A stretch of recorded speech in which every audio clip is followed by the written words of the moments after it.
Hi guys, welcome to DFP. It's the official safe space for parents and intending parents.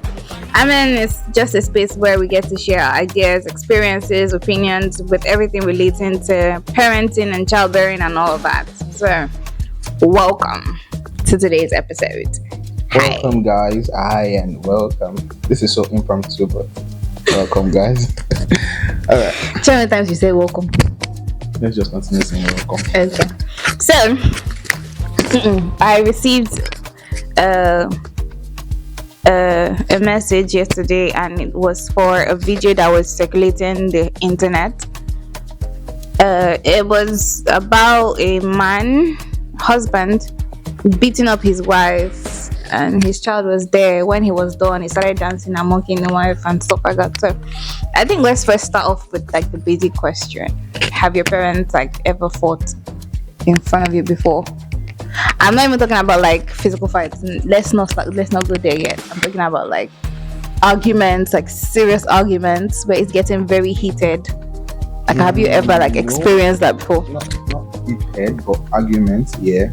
But not heated arguments that get physical points. But I think one thing my parents could have controlled more was showing with the children or letting us know when they had issues, yeah. So it was always more of we were able to tell one way or the other. We always knew, so it was not eating well enough, or it was not. When parents are fighting, they'll not be sending children back and forth to each other. That kind of deal. Okay. So your dad will tell you, go and ask your mother, what are we eating? Mother will send you back. Go and ask your father. Go and collect money from your father so we can buy soup and stuff. Okay. All this stuff, yeah. So there was no time that it got physical. No, not that I can remember.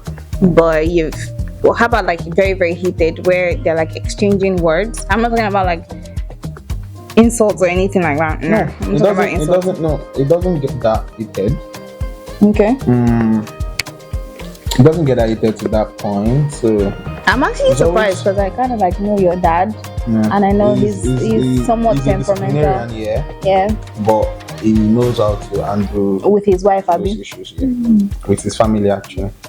Okay. But then those sometimes just turns to fun. Sometimes they go to bed in that state, and you can go for a whole day. But I don't think they fought up to a week before. I don't think they fought up to 3 days before. Alright. So there's always a way they settle it and stuff. Which I don't. But then those are the times we used to enjoy the most. Of course. We're basically enjoying ourselves. Yeah. Okay. Well, for me, obviously nothing physical. I don't think I've ever seen my parents get physical with, and I'm grateful for that. I know not everybody gets this privilege but I'm grateful for that. I never saw them get physical, but I have seen them get into very heated arguments before. Although it wasn't much, but I have seen them get into very heated arguments. But I think because my dad my dad is the temperamental one. He can get angry. Temperamental. Yeah. Funny thing, you don't believe? I don't believe. It doesn't look. It doesn't exactly. act it. One would expect that it's my mom. Yeah. Very, very exactly. Yeah. But no, it's my dad. My mom is not chill. Wow. Although my mom can get to the point where she's seriously vexed. No, she has a mom. But my dad is the short-tempered one. He gets very, very he's very, very pissed off very easily.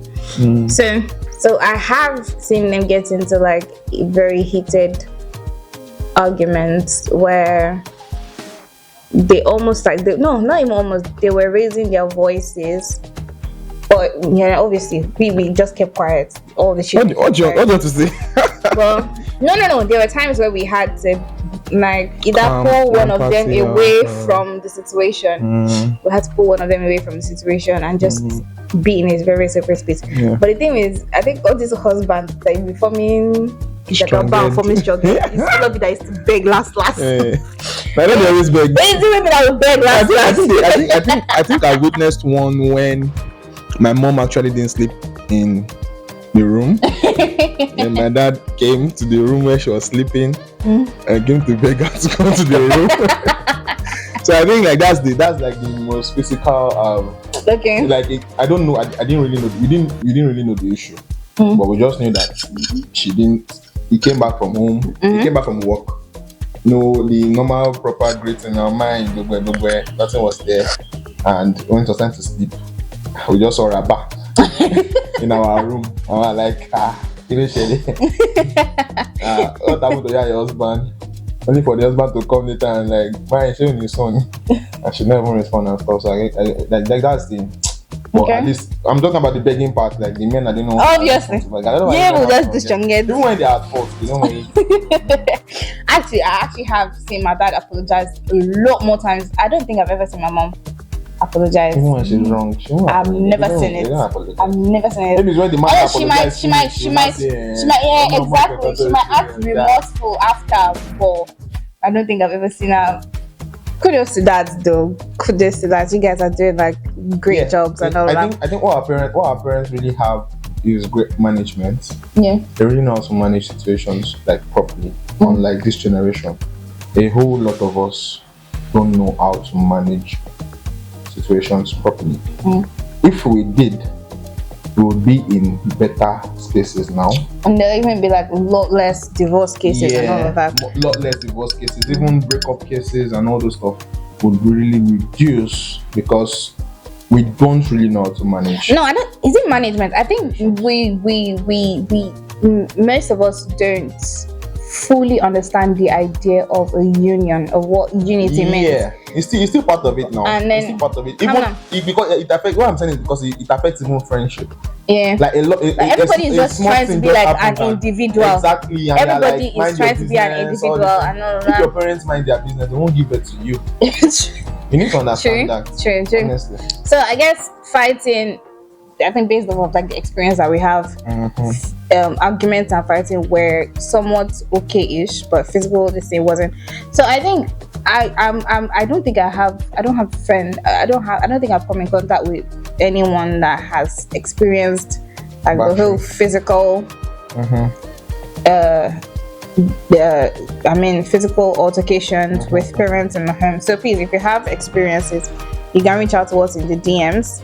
Yeah. And just let us know like how it felt, how it affected you as a child, and then how the whole thing was handled. And if you're still experiencing things like this, please just let us know coping mechanisms that you have employed and stuff like that. Yeah, and how have you helped your parents to? But then I don't think I don't think I would ever understand the concept of being physical with a person. So my younger siblings and my niece and nephew, it has never gotten to the point where we got physical, where I had to like physically beat them or anything like that.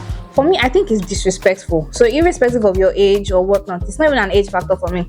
I feel it's very, very disrespectful to raise your hand on someone else. It's just, I don't know, I don't get the concept. I will never understand I remember the last time. So now coming to the point where got physical, but like, I think it was secondary school. Okay. And it didn't end well for me because the blow I got landed on my mouth. And it actually now that I remember, it actually I beat somebody in secondary school. It actually swelled up to the point that not like I didn't return blows and all, but I didn't know how to fight. Like I just know that there's to punch. I don't know that there's a point where you can punch somebody and it will have that effect. I thought punching was just to show that okay, you said you throw blow, I feel throw blow and all these things. So I was just giving the blow rush. It was hitting the major arteries of my body. So he gave me one on my mouth, and my mouth swelled up for weeks. I had to start lying that bunk fell down my mouth and like to the teacher so that it doesn't get like to the point of them trying to call that why you fighting and all this stuff. So school wala and all. So I think that's like the last time I ever had anything physical to do because it didn't bring out anything good. It didn't cause. We're students now, so it didn't cause anything between me and the guys. So I'm like, why did you now fight? Like for what purpose? And when I look back at it, like I'm like, it really didn't make sense. Like obviously, it can't make sense. There was no reason why. I don't think animalistic behavior will ever make sense. It can never make sense to me. It can never make sense to people around me. I just feel it boils down to maturity. I mean, some people see it as standard. Like if you don't fight, if you don't throw punch at that point, you are like a lower person. There are some. I've come across stories of messed up, mentally messed up females that will tell you if their boyfriend or partner doesn't beat them, the partner does not love them. Yeah, Hey, yeah. Jesus!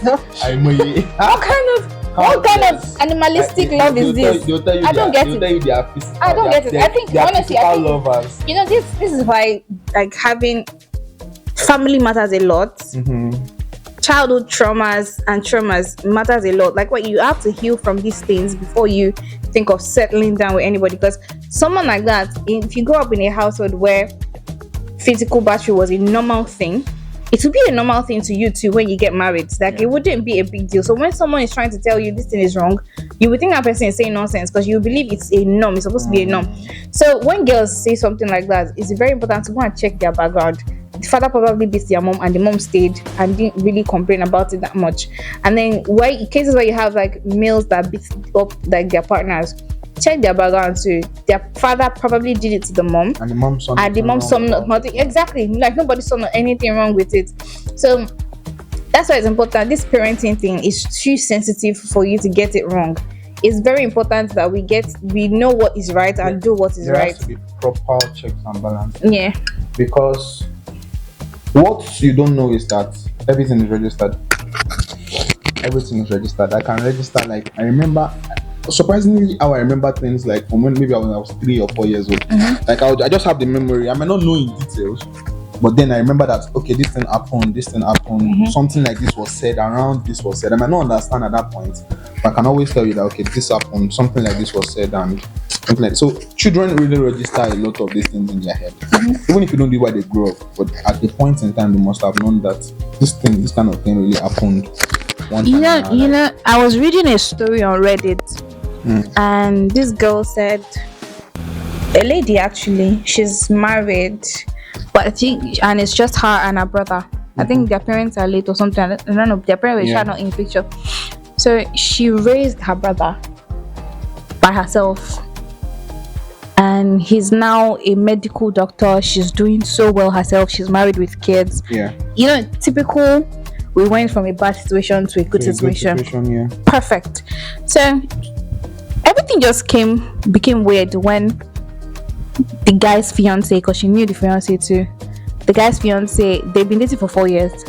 The guy's fiance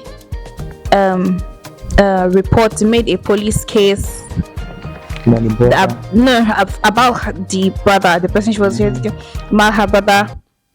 I said he has been very physical for the entire time of their relationship, but it got to a point where she couldn't take it anymore.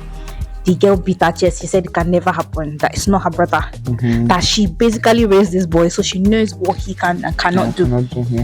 I think she was even like very angry against the fiance, and she wanted to like sue this girl until the girl started bringing out evidence, like every pictures and videos of how he had hurt her in the past, how she would cover it up with makeup and all of that. This girl, she was shattered. She was shattered because she knew she had like raised this boy properly and all of that. Where did he get all those trainings? It was from the parents. Okay. It was childhood trauma from seeing all of that happen. But even though she had gotten both of them out of that situation, they never thought to deal with it. They never thought to handle or heal from those things. So she felt like it was just normal, like he was being normal and happy and cheerful and everything. But they didn't know that he had deep-rooted issues that they were facing. So now she's completely disappointed in the brother. She has abandoned him where he is in the police station and everything. And people are asking her to like, the family is asking her to help the brother right now. But she's too hurt and disappointed to help him right now because she doesn't even know what to do. Because obviously he beat up this girl several times, so he should get a police case. But she's not even trying to find a lawyer or anything. She wants him to face the law. But then again, this is someone she raised, so he could easily be her son. So what should she do in cases like that? So I mean, if you've been in households where these things were normal, even though you don't think it has affected you, even though you think you are out of it, you're a normal person, you have sense now, I think it's important to see therapists or counselors that can help you find out whether or not you've truly healed from these things, because you won't know the day where you will just completely lose it and get physical on your partner. But then, and then you feel like I should be past this thing, I should be over this thing, I'm not that person. But you don't know that you haven't healed. Yeah, exactly, you haven't healed from those things. That's why you put them on before you even settle down with anybody. Find out like details about the partner you want to settle with. Find out what have you eaten, what's your best food, why you asking what are you eating? Best color. What's gosh? Hey. My best color is blue, by the way. So if you want to get me anything, thank you. And my best food, shameless you. I don't have best food, so if you want to get anything, I appreciate it. But then let's bring it to ourselves, like this our generation now, going forward, growing up, getting married. I think everybody should have their own mechanism and ways to cope when they are hungry, especially when it gets to time when children start settling into the family. Me, for example, if I'm angry with you, at that moment of anger, I won't say anything to you. Like, I really would not say anything to you. Why? Because I want to avoid saying anything hurtful. I'm not proud that I don't have. No, it's fine. At least you know your flaw. No, it's okay. That can say you know your weakness and you address it. It's fine. But then I just make sure I don't say anything because words are very powerful. I've grown to know that words are very powerful. Anything I say, I actually mean it. So I don't want to say what I know I mean, but will come out like at the very wrong time. No, there's a way I can say something when I'm very happy, and to have another meaning when I say when I'm really angry. Stuff. So I just not talk. But if it's to the extreme, I've tried this times and times again, and it has really worked for me. I just walk out of the scenario and just get fresh air. Like I can just take a walk, I could just stroll out and just get fresh air and just abandon that situation. And me, things don't linger in my heart for too long. So that's why I'm really forgiving. So if you do something to me now, 10-20 minutes. Me too, I'm forgiving. You know you vexed me today. Sit down. You vexed me today. I really begged you now. Did I? Yeah, you fed me, so I'm good. Yeah, good. Deal. Alright, so I just woke up like 10-20 minutes. So what would your advice be like moving forward? For guys, I would just advise. I don't know for ladies. I don't know how it really works for ladies. The few I have been in close proximity with, I don't really know how to annoy ladies actually. But you annoyed me today. Let's just put that out there. Okay. Again. Okay. I really don't know how to annoy ladies, so I don't know what. So I'm not a lady. Is that what you're saying? I'm my G, my guy. So I don't really know how to annoy. Like I don't know that thing that actually girls can do to control their own space, but for a guy or for someone like me, let me just put it out here that I get angry like very easily. I get angry like at the slightest things. The way someone would think, depending on the way I think, like I look at things from 1 billion angles and see reasons why you should not do it, why you should do it. You get angry but you don't get physical? Yeah, I don't get physical. I don't even know how to get physical actually. If you're my friend and you've ever been physical with somebody, you slapped somebody or you be wallah, I will cut you off. I've slapped somebody before. Why? Don't worry, I'll tell you later. Okay. Alright, so no, I can't deal with it though. So you can't deal with me. No, you got it. Okay. Let's hear the story. When we hear the story, I'll decide. Let's hear the story. All right. So, for me, it has worked in the past, and it will continue to work. I just not talk. Move away from the situation. I move away from the situation. If it's somewhere I cannot move away from, I'll just not say anything. No matter how much you push me to talk. Okay. No matter, I don't want. Except you're my guy. Except you're my G. But if you are just someone like an acquaintance, and maybe I don't want to know what you will say, I'm just going to abandon you. But if you be my G, we go change for ourselves. You talk your own, I talk my own. Now I be talk fast. Understand? Please, if you are dating somebody and the person ever like physically, what you see, you will know. I mean, fine. Some people can pretend though, yeah. But if we start from when the person is shouting at you and yelling at, listen to the tone of their voice when they are mad at you. Listen, if it's watch higher actions, octave, not even only listen, even their actions say run. You are not nobody's therapist. Don't render your children. It's a statistics that was run in Nigeria. I think it was one of the prisons that they used as a case study. 70% a female prison. 70% of the females in that prison were there for the murder of their boyfriends or husbands. It's not somebody that just 10%. 10%. Don't tell me. Oh God. And getting bled to death. I'm like, and do you know the funny thing? Some of those women, although some people are sick normally, some people are just very abnormal, but some of those cases are cases of pent-up anger where those women have dealt with abuse over and over and over, but then one day they just flared up and killed this person. So please don't put yourself in the position to enter police station and be writing statements in the name of God. Please It's run. not any statements. I don't even want to know. Blue uniform. I don't whether na orange they wear or I been a green or I been a I don't want to know. Please run. Guys, if the girl is getting angry and she's smashing your phone, she's smashing TV, run from the spirit. It's not spirit today date. It's mommy water you're dating. She slashes your windscreen. Please just run. I just go beg you. I beg. It should even be a deal breaker for you if somebody like gets angry at you and then they raise their voice. In fact, for you to even slap me. Please just run. You need to even slap me, guy, and a red flag. Because you don't even fear. You want to say the best person. My hand wide. If I return them, your face go tear. Why go return them? But I know if you return them. So, but then why you go raise hands? Like, you know they fear the outcome of your situation. I beg. See, let's just do better. I mean, for our children. We have to do better for our children. Actually. I beg. And then if you're going to have issues, please keep it away from your kids. Or I mean, it's normal. Maybe once in a while they can see. There is they should know that it's normal to have things like that. I don't want to hear that there's one person that does not even have like a time when he will just be angry with his wife and stuff. It's normal. It's just human. Jesus was angry. Jesus got angry at people at different points in the Bible. So we are humans. It tends to happen.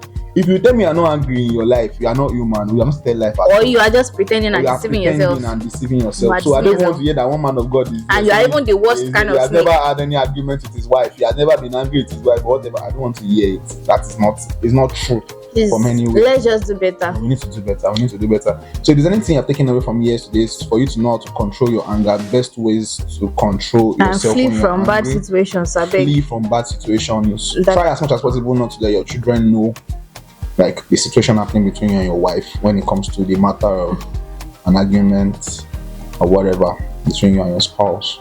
And we're good. It is well. It is well with everybody. In the name of Jesus. Amen. I just want to say it again. I'm pregnant. Thank you. Damala is pregnant. In 9 months' time. I don't know. You meant to have been pregnant in February, so she just gave birth in November. So we'll know why she got pregnant. But yeah, it's fine. Alright guys, thank you very much for watching today's episode. We'll see you in the next episode. Like, share, subscribe. Comment, and give us the experiences that you've had with issues like this. Please share this video. Yeah. This one, share it. Yeah. Thank you. Bye. Bye.